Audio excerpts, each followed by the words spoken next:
छोटी कहानी की बड़ी सीख। दुश्मनी का राज। एक राजा के राज्य में बहुत बड़ा सेठ रहता था।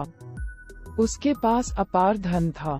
एक समय राजा ने सेठ को बुलवाया। राजा सेठ से मिलकर बहुत खुश हुआ और वह बोला कि तुम मेरे महल में आया करो। अब सेठ बराबर राजा के पास जाने आने लगा।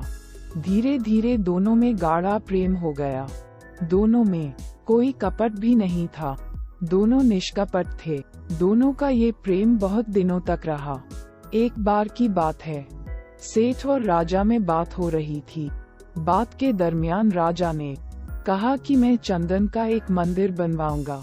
सेठ के मन में विचार आया कि चंदन की लकड़ी मैं खरीद लूं, क्योंकि मंदिर में तो चंदन की बहुत सी लकड़ियां लग जाएंगी। मेरे पास लकड़ी होंगी तो मैं राजा को दे सकूंगा। ये सोचकर सेठ ने जहां से भी लकड़ी मिली सब खरीदकर स्टॉक कर लिया। अब उसके पास चंदन की लकड़ियों का बड़ा स्टॉक था। इसमें उसके पैसे भी बहुत फंस चुके थे। इधर राजा ने दोबारा कभी मंदिर की बात नहीं की। अब सेठ को गहरा सदमा लगा। वह सोचने लगा, मेरा तो बहुत पैसा फंस गया और राजा मंदिर नहीं बनवा रहा है। इस बात को लेकर उसके मन में दरार भी पड़ गई। मन में जैसे भाव उपजते हैं, व्यक्ति का बोल और व्यवहार भी वैसा ही बन जाता है। इस कारण राजा को सेठ का भाव समझते देर नहीं लगी और अब दोनों एक दूसरे के जानी दुश्मन बन गए।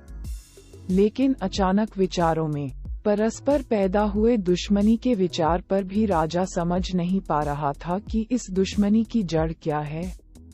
पहले राजा की अपनी बुद्धि जब काम नहीं करती थी तब वह उस समय के किसी जानकार महात्मा के पास चला जाता था। वहां उसकी समस्या का निदान मिल जाता था। सो वह राजा एक महात्मा के पास चला गया। राजा ने सेठ की सारी बात महात्मा से बताई और पूछा कि हम दोनों में ये दरार क्यों पड़ा, ऐसा क्या हुआ। महात्मा जी दिव्य दृष्टि वाले थे, इसलिए वे उस दुश्मनी का राज जान रहे थे। परंतु वे विशेष बातों में न उलझाकर राजा से सीधा उपाय बतलाते हैं। उन्होंने कहा कि राजन, तुम एक चंदन का मंदिर बनवाओ, लोग तुम्हें बहुत दिनों तक याद रखेंगे। ऐसा भव्य मंदिर बनवाओ।